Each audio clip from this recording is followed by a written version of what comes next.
이 짐승만도 못한 것들 어떻게 내게 이럴 수 있단 말이냐? 지금 이 절규가 터져 나오기까지 저는 무려 40년의 세월을 입술을 깨물며 버텨야 했습니다. 제 모든 것을 걸고 지켜낸 아들이, 제 피부치보다 더 소중히 여겼던 그 아이가 제 등 뒤에서 이런 칼을 꽂을 줄은 꿈에도 상상하지 못했습니다. 모든 것을 이해하기 위해서는 제 지옥 같았던 젊은 시절로 거슬러 올라가야만 합니다. 혹시 지금 제 이야기에 마음이 아파오기 시작하셨다면 잠시만 시간을 내어 채널의 구독 버튼을 눌러주세요. 여러분의 작은 관심 하나가 저처럼 평생을 참고 살아온 어느 늙은 어미의 억울한 사연이 세상에 닿을 수 있는 유일한 힘이 됩니다. 남편은 제가 갓 30을 넘겼을 때 지독한 간암으로 허망하게 세상을 떠났습니다.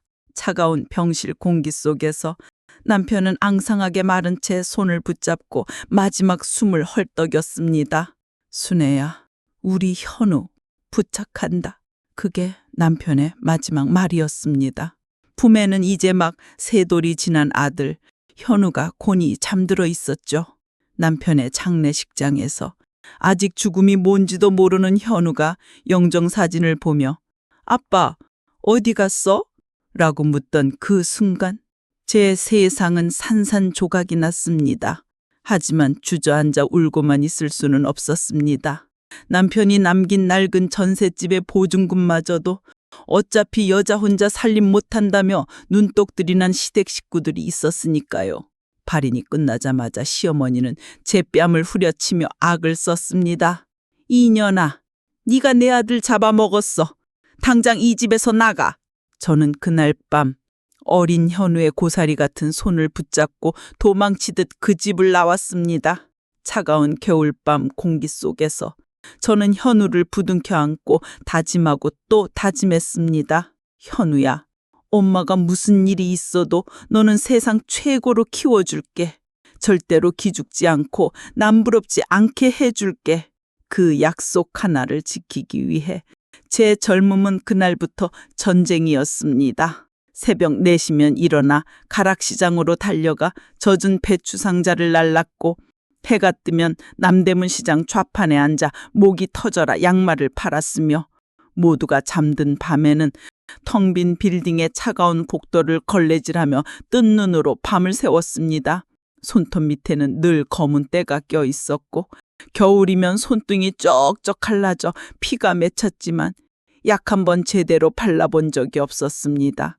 제 몸이 부서지는 고통보다 행여나 내 아들이 배를 굶주릴까 낡은 옷을 입고 친구들에게 놀림을 당할까 하는 걱정이 수만 배는 더 아팠으니까요. 한 번은 현우가 심한 폐렴에 걸려 병원에 입원했는데 당장 병원비가 없어 제 피를 팔아 수납을 한 적도 있었습니다. 주사바늘이 핏줄을 파고드는 차가운 감각을 느끼며 저는 속으로 울었습니다. 하나님, 부처님, 제 명을 깎아가셔도 좋으니 제발 우리 현우만은 살려주십시오.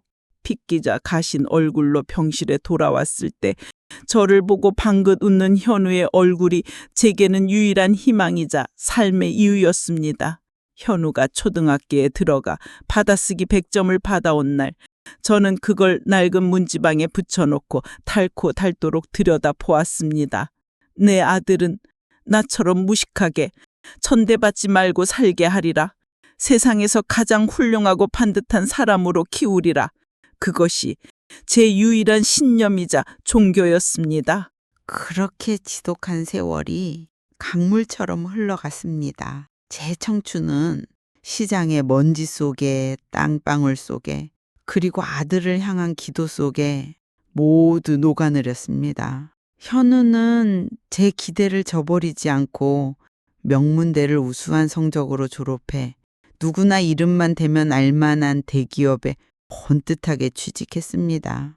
저는 그동안 양말 장사로 시작해 밤낮 없이 모은 돈으로 남대문 시장 귀퉁이에 작은 옷가게를 차렸고 마침내 서울 상계동에 방 2칸짜리 낡은 주공 아파트를 장만할 수 있었습니다. 처음으로 우리 모자의 집이 생긴 날 등기부 등본에 찍힌 박순애라는 제 이름을 보며 부엌에 주저앉아 목 놓아 울었습니다. 엄마, 이제 우리도 집 생겼다. 내가 앞으로 엄마 호강시켜 드릴게요.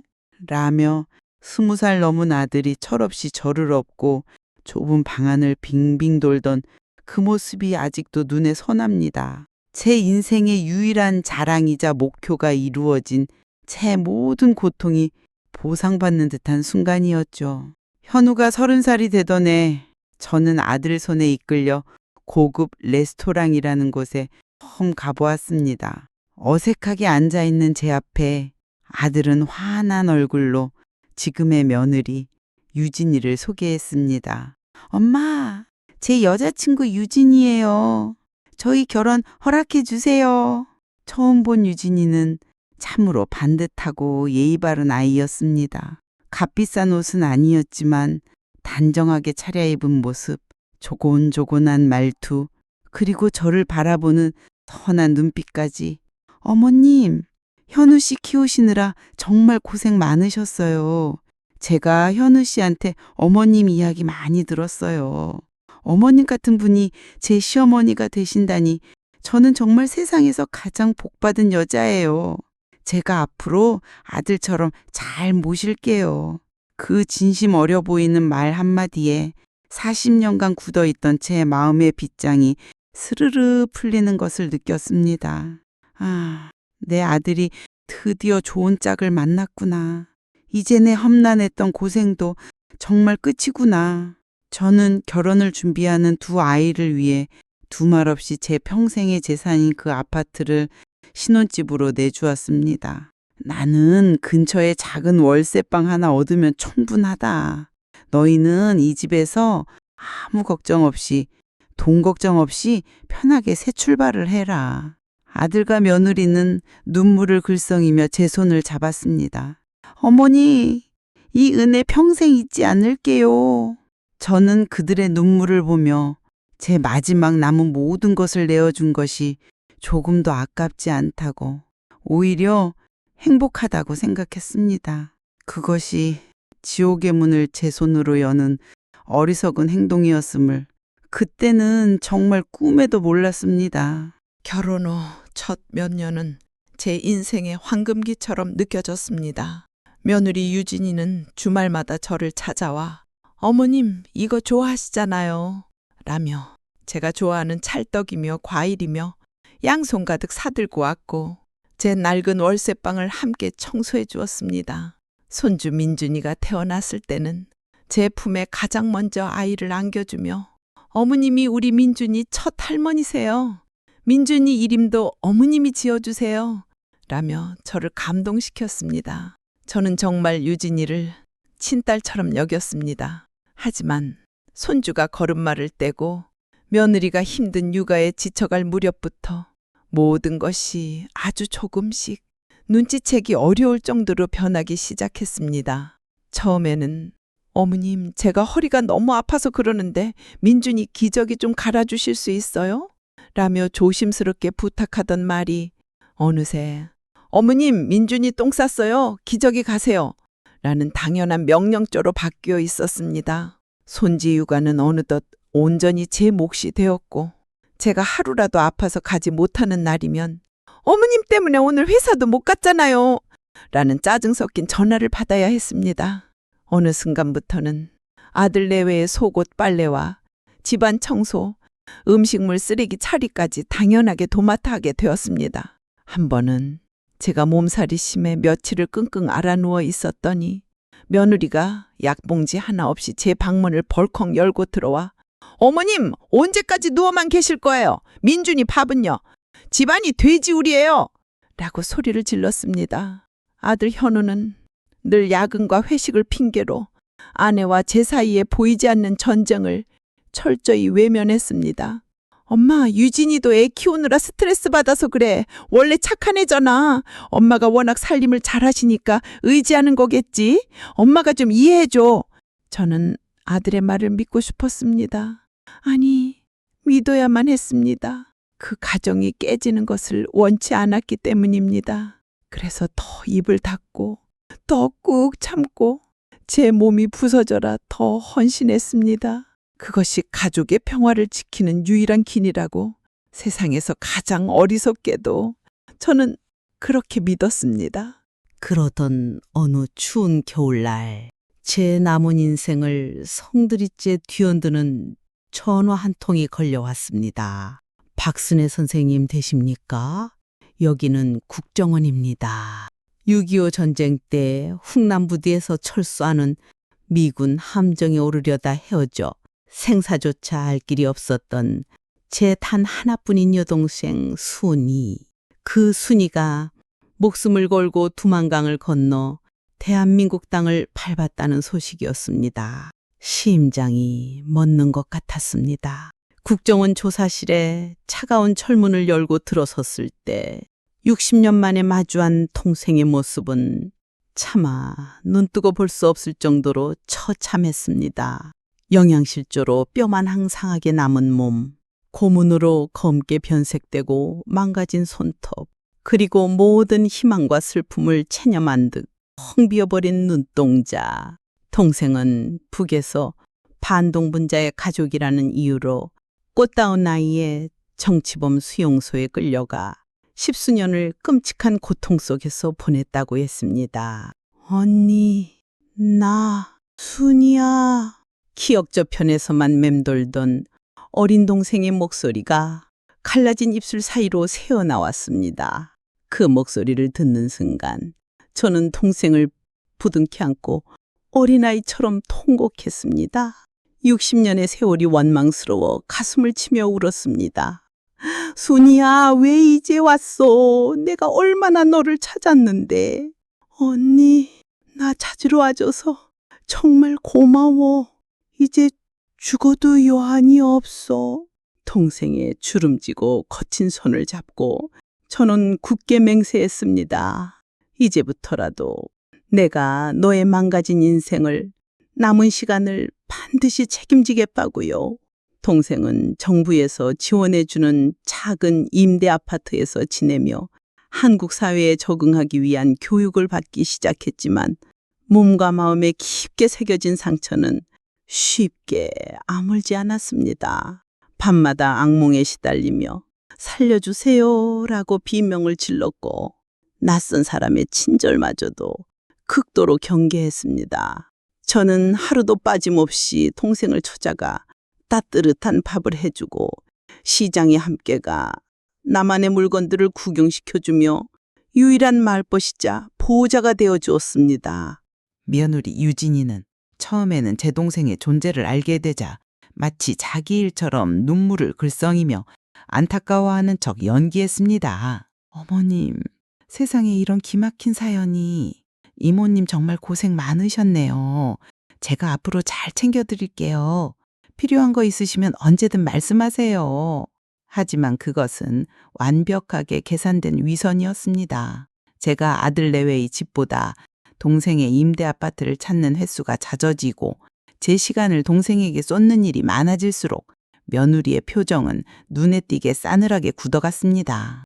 어느 날 제가 동생에게 가져다 주려고 정성껏 끓인 사골 국물을 커다란 통에 담고 있는데 며느리가 부엌으로 들어오며 팔짱을 낀 채 퉁명스럽게 쏘아붙였습니다. 어머님, 우리 민준이 먹일 이유식 재료 사러 갈 시간은 없으시다면서 맨날 그 여자한테만 온갖 귀한 걸 만들어서 갖다 바치시네요. 솔직히 저희는 이제 가족도 아닌가 봐요. 그 말에는 질투를 넘어선 날카로운 가시가 박혀 있었습니다. 저는 그저 순이가 아직 몸이 허해서 평생 못 먹고 살았으니 뭐라도 해주고 싶은 어미같은 마음이다 라고 조용히 설명했지만 며느리는 코웃음을 치며 제 말을 잘랐습니다. 탈북자들은 다 그렇다면서요. 처음엔 불쌍한 척 연기해서 동정심 유발하고 옆에 붙어서 돈 뜯어내는 게 주특기라고 인터넷에 다 나와 있던데. 어머님도 순진하게 속아 넘어가지 마시고 조심하세요. 그날 이후 며느리는 제 동생을 더 이상 이모님이라 부르지 않았습니다. 제 앞에서는 물론이고 심지어 어린 손주 앞에서까지 그 여다 혹은 탈북자 아줌마라는 차가운 호칭으로 불렀습니다. 마치 우물 덩어리를 보듯 더럽고 천한 것을 대하든 말이죠. 그 경멸 어린 눈빛을 마주할 때마다 제 심장은 갈기갈기 찢겨나가는 것 같았습니다. 동생은 하나원에서 3개월간의 사회 적응 교육을 마치고 세상 밖으로 나왔지만 60년의 세월이 만들어낸 현실의 벽은 상상 이상으로 넓고 차가웠습니다. 70에 가까운 나이, 북한 억양이 섞인 말투, 그리고 탈북민이라는 꼬리표는 동생에게 식당 설거지 자리 하나 허락하지 않았습니다. 정부에서 나오는 정작 지원금이 있었지만 수용소에서 얻은 지병으로 매달 들어가는 병원비와 최소한의 생활비를 감당하기에는 턱없이 부족했습니다. 저는 남대문 가게에서 번 돈을 쪼개 매달 50만 원씩 동생에게 남몰래 생활비로 보태주었습니다. 그것은 제 쌈짓돈이었고 아들 내외에게 손 벌린 적 없는 제 돈이었습니다. 그런데 어느 날 그 사실을 어떻게 알았는지 며느리가 안방문을 박차고 나와 제 통장을 거실 바닥에 내던지며 집이 떠나가라 소리를 질렀습니다. 어머님, 지금 제정신이세요? 우리 문준이 영어 유치원 보내야 해서 돈 들어갈 때가 천지인데 어디서 굴러먹던지도 모를 탈북자한테 매달 50만 원씩 피 같은 돈을 퍼주세요? 그 돈 다 어디서 나셨어요? 혹시 현우 씨 월급에서 몰래 빼돌려서 비자금 만드신 거 아니에요? 저는 기가 막혀서 온몸이 부들부들 떨려서 아무 말도 할 수 없었습니다. 그때 퇴근하고 돌아온 아들 현우는 자초지종을 듣고도 제 편이 아니었습니다. 오히려 아내의 역성을 들며 저를 나무랐습니다. 엄마, 유진이 말이 아주 틀린 건 아니잖아요. 이모님도 이제 정부에서 다 지원해 주시는데 우리가 언제까지 그렇게 밑빠진 독에 물 붓기처럼 도와줄 수는 없어요. 그리고 엄마, 솔직히 우리도 힘들어. 우리 가정이 먼저지 안 그래요, 엄마? 그 순간 저는 깨달았습니다. 제 아들에게 저는 더 이상 피를 팔아 자신을 기워낸 어머니가 아니라 아내의 비위를 거슬러 집안의 분란을 일으키는 골칫덩어리일 뿐이라는 것을요. 아들의 눈에는 저에 대한 존경심이나 연민은 조금 더 남아있지 않았습니다. 그날 이후 집안의 평화는 위태로운 가면을 완전히 벗어던지고 치욕으로 변했습니다. 며느리의 학대는 더욱 교묘하고 악랄해졌습니다. 제가 동생을 만나러 나가는 날이면 일부러 집안을 난장판으로 만들어 놓고 어머님, 제가 몸이 안 좋아서요. 다녀오실 때까지 이거 다 치워놓으세요. 라며 산더미 같은 일거리를 남겨두었습니다. 제가 동생을 위해 함경도식 순대를 만들어 놓으면 어머, 이게 무슨 비린내야? 탈북자들은 위생관념이 아예 없다더니 이런 비위생적인 음식을 만들어서 우리 민준이한테 병이라도 옮기면 어떡해요? 라며 제가 보는 앞에서 보란듯이 음식물 쓰레기통에 처박아 버렸습니다. 심지어는 제가 아끼던 낡은 옷가지와 남편의 유품인 낡은 손목시계까지 몰래 버리고는 어머님, 집이 너무 좁아서요. 안 쓰시는 낡은 물건은 제가 좀 정리했어요. 라며 태연하게 거짓말을 하기도 했습니다. 저는 동생이 마음에 걸려 혹시라도 며느리가 동생에게 직접 찾아가 해코지라도 할까 두려워 그 모든 구박과 모욕을 묵묵히 참아냈습니다. 매일 밤 저는 제 낡은 월세방에서 소리 죽여 울었습니다. 이 지옥이 언제쯤 끝날까? 그러던 어느 날 밤 저는 잠결에 화장실을 가려다 안방에서 새어나오는 아들 부부의 대화를 우연히 엿듣게 되었습니다. 며느리가 뱀처럼 차갑고 끈적한 목소리로 속삭이고 있었습니다. 여보, 당신 어머님 명의로 된 강원도 땅 있는 거 알지? 이번에 그 근처에 고속도로가 뚫린다고 해서 평당 시세가 5배나 올랐다더라. 그거 팔면 좋게 10억은 넘을 거야. 그 돈으로 우리 민준이 미국으로 조기 유학 보내고 우리도 강남에 아파트 사서 이사 가면 안 될까? 어차피 그 땅 어머님이 그 탈북자 이모한테 다 넘겨줄 텐데 핏줄도 아닌 년한테 뺏길 바엔 우리가 먼저 챙기는 게 현명한 거 아니야? 며느리의 교묘한 학대는 날이 갈수록 심해졌지만 저는 그저 동생 걱정에 모든 것을 참아 넘겼습니다. 하지만 제 속은 까맣게 타들어가고 있었습니다. 내가 뭘 잘못했기에 이런 취급을 받아야 하나. 내 아들은 왜 저런 악녀의 편만 드는 걸 밤마다 잠 못 이루고 그런 생각만 되풀이했습니다. 그러던 어느 날 남대문 시장에서 오랫동안 함께 장사를 해온 친구 영자를 만나러 갔습니다. 영자는 제 수척해진 얼굴을 보더니 대뜸 혀를 찼습니다. 순애야, 너 얼굴이 왜 이렇게 반쪽이 됐어? 아들 내서 무슨 일 있는 거지?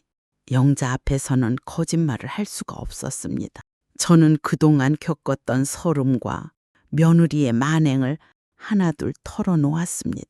제 이야기를 다 들은 영자는 분노를 참지 못하고 주먹으로 좌판을 내리쳤습니다. 세상에 그런 천하의 몹쓸 년이 있나? 아들놈은 또 뭐하는 놈이야? 지혜미가 저렇게 고생하는 걸 보고만 있어? 그러더니 조심스럽게 말을 이었습니다. 순애야, 내가 며칠 전엔 이상한 걸 봤어. 네 며느리 말이야. 백화점 명품관에서 어떤 젊은 남자랑 팔짱을 끼고 쇼핑을 하더라. 둘이 웃고 떠드는 모습이 예사롭질 않았어. 처음에는 내가 사람을 잘못 봤나 싶었는데 아무리 봐도 네 며느리가 맞았어. 그 말을 듣는 순간 머리가 쿵 하고 울리는 것 같았습니다. 젊은 남자, 설마. 저는 애써 부정했습니다. 아닐 거야, 영자야. 네가 사람을 잘못 봤겠지. 우리 유진이가 그럴 리가 없어. 하지만 영자는 단호했습니다. 아니야, 내가 네 며느리 얼굴을 모를까 봐? 분성했어. 너 이거 그냥 넘어가면 안 돼. 뒤를 한번 밟아봐야 해. 집에 돌아오는 내내 영자의 말이 귓가에서 떠나질 않았습니다. 그동안 며느리가 친정엄마 병원에 모셔다 드린다. 친구하기 돌잔치에 간다며 잦은 외출을 했던 것이 떠올랐습니다. 그 모든 것이 거짓말이었을까? 저는 그날 밤 처음으로 며느리의 방을 몰래 들여다보았습니다. 며느리는 누군가와 즐거운 듯 문자를 주고받고 있었습니다. 휴대폰 화면에서 새어나오는 희미한 불빛이 며느리의 웃는 얼굴을 비추고 있었습니다. 그 모습은 제 동생을 경멸하고 저를 하녀처럼 부리던 악독한 얼굴과는 너무나도 다른 사랑에 빠진 여자의 얼굴이었습니다. 심장이 철렁 내려앉았습니다. 내 아들이, 내 가정이 저 여자의 손에 놀아나고 있다는 끔찍한 예감이 온몸을 휘감았습니다. 강원도 땅은 남편이 암투병 끝에 제게 남긴 유일한 유산이었습니다. 제 이름 석자가 새겨진 유일한 재산이자 제 고된 삶의 마지막 보루였습니다. 저는 언젠가 헤어진 동생을 기적처럼 다시 만나게 되면 그 땅에 작고 예쁜 집을 짓고 함께 텃밭을 가꾸며 노후를 보내리라 다짐하며 평생을 보물처럼 지켜온 땅이었습니다. 안방에서 들려오는 아들의 목소리는 힘이 없었습니다. 그래도 그건 엄마 평생의 재산인데 우리가 어떻게 그래? 그나마 아들에게 일말의 양심이 남아있다고 생각한 것은 제 착각이었습니다. 그 순간 며느리가 짜증과 경멸이 뒤섞인 목소리로 날카롭게 쏘아붙였습니다. 당신 정말 바보야? 아니면 착한 척하는 위선자야? 어머님은 이제 판단력도 흐리셔서 옆에서 누가 조금만 잘해주면 홀랑 넘어가시는 분이라고. 당신도 봤잖아. 그 탈북자한테는 간이고 쓸개고 다 빼주는 거. 그 여자가 작정하고 옆에서 살살 꼬드기면 그 10억짜리 땅 그냥 넘어가는 거 시간 문제라고. 당신 하나뿐인 아들 민준이 미래가 중요해? 아니면 어디서 갑자기 나타난지도 모를 그 빨갱이 이모가 중요해? 정신 똑바로 차려. 저는 방문 뒤에 숨어서서 차마 믿을 수 없는 말들에 온몸에 얼어붙는 것을 느꼈습니다. 제 아들이, 제 며느리가 저를 그리고 제 가여운 동생을 이렇게 생각하고 있었다니 심장이 얼음장처럼 차가워지며 피가 거꾸로 솟는 기분이었습니다. 그들은 제 재산을 지키기 위해서가 아니라 오직 자신들의 욕심을 채우기 위해 제 동생을 모함하고 저를 바보 취급하고 있었습니다. 그 순간 아들의 대답이 제 심장에 마지막 비수를 꽂았습니다. 알았어. 당신 말대로 할게. 엄마한테 어떻게 이야기해야 할까? 그날 밤 저는 뜬 눈으로 밤을 새웠습니다. 눈물조차 나오지 않았습니다. 평생을 바쳐 희생하며 키운 아들이 이제는 완전히 아내의 조종을 받는 꼭두각시가 되어 저를 속이고 제 재산을 빼앗을 음모를 꾸미고 있다는 사실이 견딜 수 없이 고통스럽고 분했습니다. 다음 날 저는 아무렇지 않은 척 오히려 평소보다 더 밝은 얼굴로 아들 부부 앞에서 폭탄 선언을 했습니다. 현우야, 유진아, 엄마가 곰곰이 생각해 봤는데 너희 말이 맞는 것 같다. 강원도 땅을 팔아서 우리 민준이 유학 자금에 보태고 너희도 더 좋은 집으로 이사하는 데 쓰는 게 좋겠다. 순이는 정부에서 잘 돌봐주겠지. 아무래도 내 핏줄인 선주가 먼저 아니겠니? 제 말을 들은 아들의 얼굴에는 안도감과 죄책감이 뒤섞인 복잡한 표정이 스쳐 지나갔습니다. 하지만 며느리는 달랐습니다. 그녀는 당황한 기색을 감추려 애쓰면서도 입꼬리가 미세하게 올라가는 것을 숨기지 못했습니다. 어머님, 정말요? 정말 잘 생각하셨어요. 역시 어머님은 현명하세요. 저희가 괜한 걱정을 했네요. 그 뻔뻔하고 가식적인 위선에 속에서 구역질이 치밀어 올랐습니다. 저는 그들의 반응을 보며 마지막 남은 일말의 미련마저 태끗이 정리했습니다. 이들은 더 이상 제 가족이 아니었습니다. 제 재산을 노리는 가장 가까운 곳에 있는 약탈자일 뿐이었습니다. 그래, 어디 한번 놀아보자. 너희가 얼마나 탐욕스럽고 잔인한 인간들인지 내가 똑똑히 확인해 주마. 그것이 제가 그들에게 내리는 마지막 시험이었습니다. 며칠 후 제가 그토록 두려워하면서도 한편으로는 기다렸던 사건은 터지고야 말았습니다. 동생의 지병이었던 천식이 갑자기 악화되어 며칠만이라도 제 곁에서 돌봐야 할 상황이 되었습니다. 동생을 아들네 집으로 데려오자 며느리는 제 동생이 현관에 들어서는 순간부터 노골적으로 불쾌한 기색을 드러냈습니다. 동생이 앉았던 소파 자리에 보란 듯이 소독제를 뿌리고 동생 앞에서도 일부러 큰 소리로 정말이지 집에 외부인 들이는 건 너무 싫다. 공기가 탁해지는 기분이야. 민준이한테 병이라도 옮기면 어쩌려고 저래? 라며 갖은 면박을 주었습니다. 동생은 그 모든 모욕을 들으면서도 기침을 참아가며 그저 죄인처럼 고개를 숙인 채 아무 말도 하지 못했습니다. 그날 저녁 아들 현우가 퇴근하고 돌아오자 며느리는 기다렸다는 듯이 현관으로 달려가 아들의 팔에 매달렸습니다. 그리고는 마치 세상에서 가장 억울한 비련의 여주인공처럼 눈물을 뚝뚝 흘리며 절규하기 시작했습니다. 여보, 나 너무 무서워서 당신 없이는 단 하루도 못 살겠어. 저 여자 눈빛 좀 봐. 꼭 우리 집 재산 뺏으러 온 북한 간첩 같단 말이야. 어젯밤에는 내가 자는 사이에 몰래 안방문을 열고 들어와서 우리 통장이랑 인감도장을 찾는 것 같더라니까요. 저는 제 귀를 의심했습니다. 내 동생을 간첩, 도둑으로 몰다니. 세상에 어떻게 사람이 이렇게까지 악독하고 저열한 거짓말을 꾸며낼 수 있을까? 이것은 인간의 탈을 쓴 악마의 속삭임이었습니다. 바로 그 순간이었습니다. 제 아들 현우가 제 피와 땀으로 제 청춘과 맞받고 키워낸 제 아들이 완전히 이성을 잃고 병든 제 동생을 향해 벌레 보듯 손가락질하며 악에 받쳐 소리쳤습니다. 당신 도대체 정체가 뭐야? 우리 순진한 엄마 옆에 딱 붙어서 뭘 얻어내려는 속셈이냐고? 당신 같은 빨갱이들 때문에 이 나라가 위태로운 거야. 당장 우리 집에서 꺼져. 60년을 죽은 줄 알고 살다 겨우 만난 세상에 기댈 곳 하나 없는 가여운 동생에게 제 아들이 퍼붓는 잔인하고 무지한 폭언이었습니다. 저는 그 순간 머릿속에 무언가가 툭 하고 끊어지는 것을 느꼈습니다. 평생을 억눌러 왔던 분노가 화산처럼 폭발했습니다. 그리고 제 손이 허공을 가르는 것을 보았습니다. 짝 하는 날카로운 소리와 함께 아들의 고개가 돌아갔습니다. 너 지금 네 더러운 입으로 뭐라고 짓거렸어? 짐승만도 못한 놈. 그분이 누군 줄 알고 네가 함부로 짓거려. 하늘이 무섭지도 않으냐? 네 이모야. 제 평생 아들에게 손을 댄 것은 태어나서 처음이자 마지막이었습니다.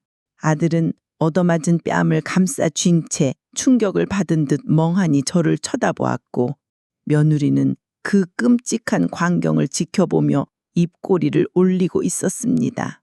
모든 것이 자신의 계획대로 완벽하게 돌아가고 있다는 듯한 소름 끼치도록 만족스러운 미소였습니다. 그 미소를 보는 순간 저는 알았습니다.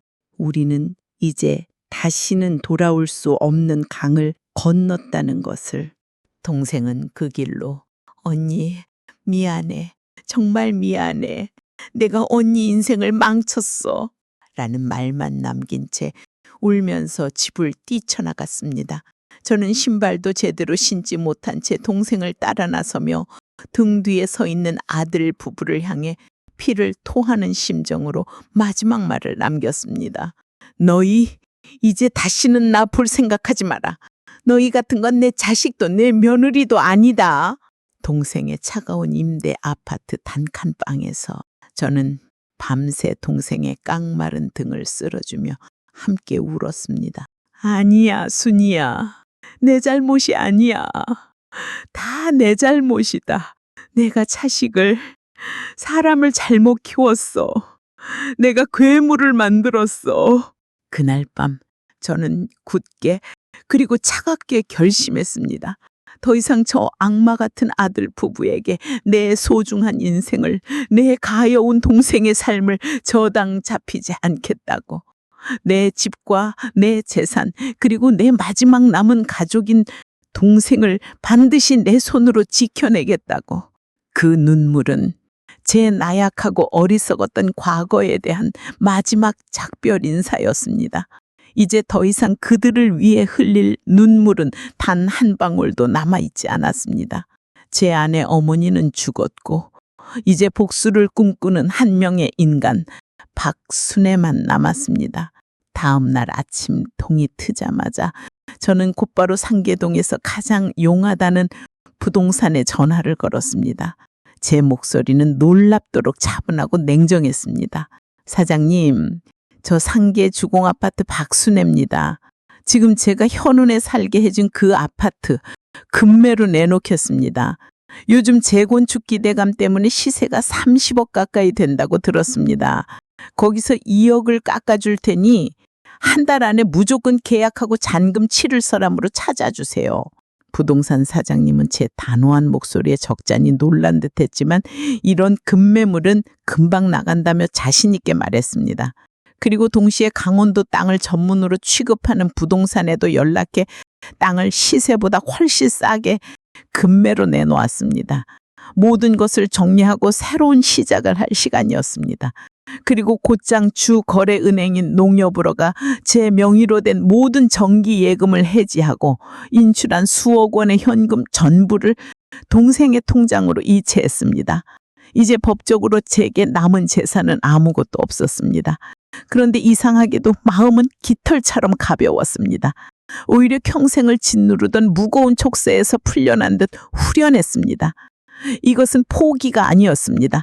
내 것을 지키기 위한 가장 확실한 첫걸음이었습니다. 불과 일주일 만에 시세보다 싸게 나온 아파트를 계약하겠다는 신혼부부가 나타났습니다.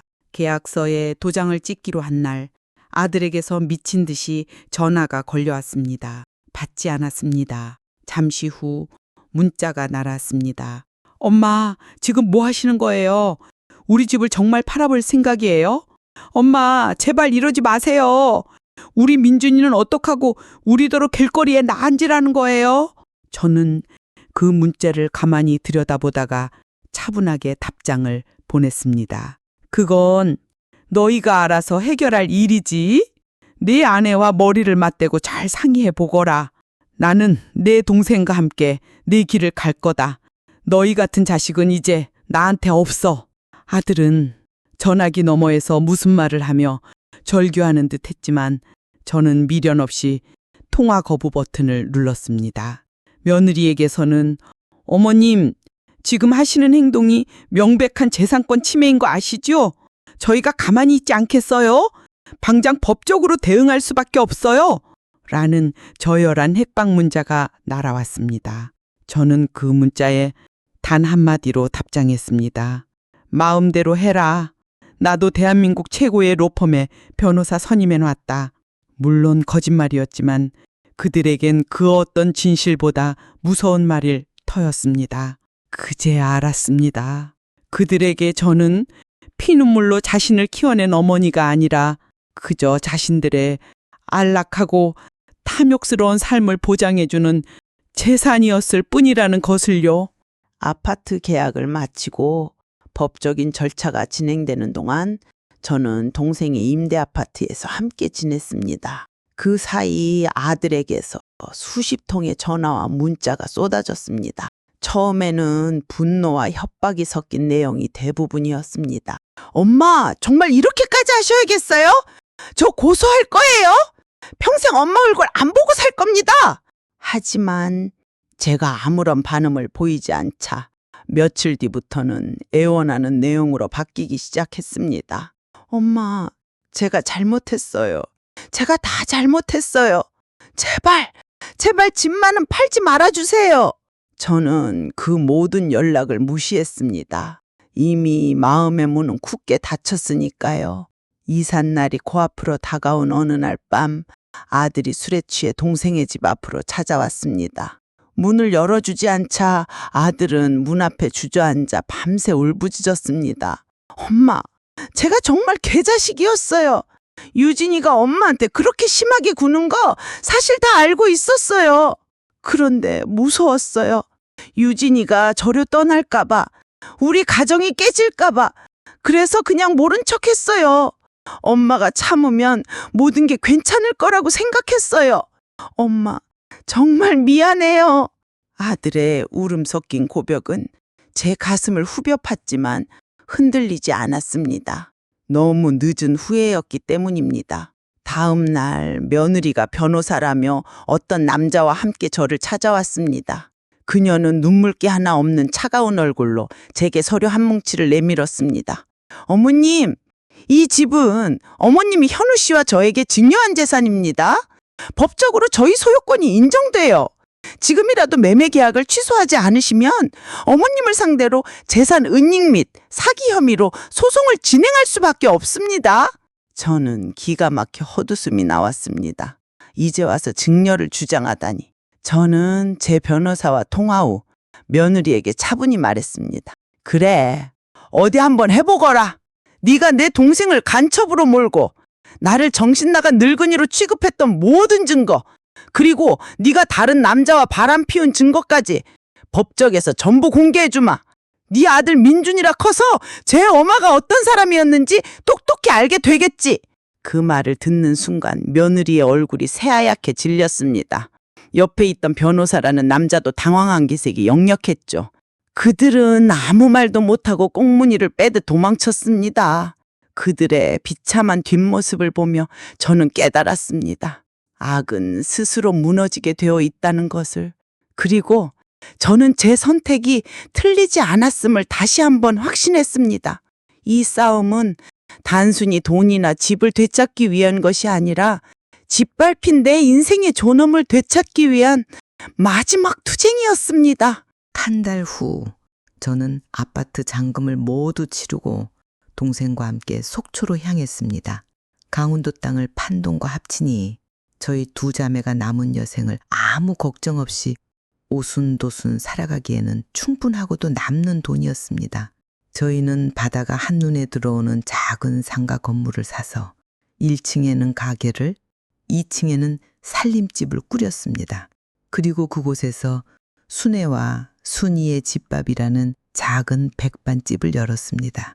제가 평생 남대문 시장에서 장사하며 익힌 칼칼한 남도 음식 솜씨와 동생의 손끝에서 나오는 담백한 함경도식 순대와 냉면이 입소문을 타면서 가게는 불과 몇 달 만에 줄을 서서 먹는 동네 맛집이 되었습니다. 매일 새벽 함께 장을 보고 정성껏 음식을 만들고 찾아오는 손님들과 웃고 떠드는 삶. 저는 72해 만에 처음으로 돈을 버는 것이 이렇게 즐겁고 내 삶의 주인이 되는 것이 이렇게 행복한 일인지 깨달았습니다. 동생도 예전에 어두운 그늘을 벗고 손님들과 농담을 주고받으며 밝게 웃기 시작했습니다. 저희는 잃어버린 60년의 세월을 보상받듯 서로에게 가장 든든한 버팀목이 되어주었습니다. 이제는 더 이상 악몽을 꾸지 않는다는 동생의 말을 들었을 때 저는 부엌 한 구석에서 몰래 기쁨의 눈물을 훔쳤습니다.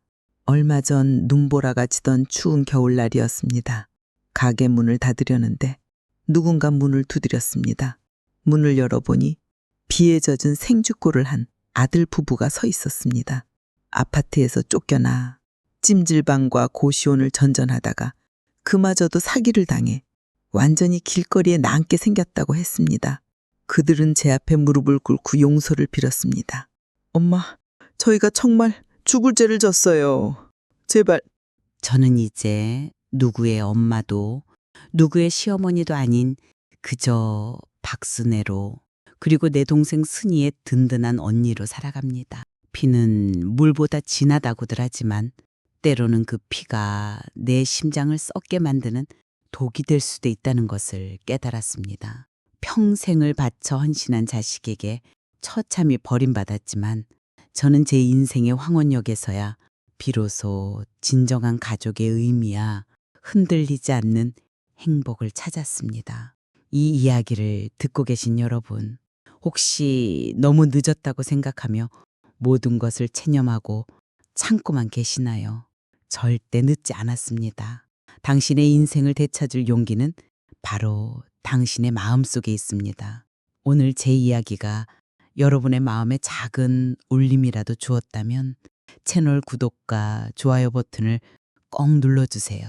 여러분의 따뜻한 응원 하나가 저와 같이 숨죽여 살아가는 다른 어르신들의 이야기가 세상 밖으로 나올 수 있는 큰 힘이 됩니다.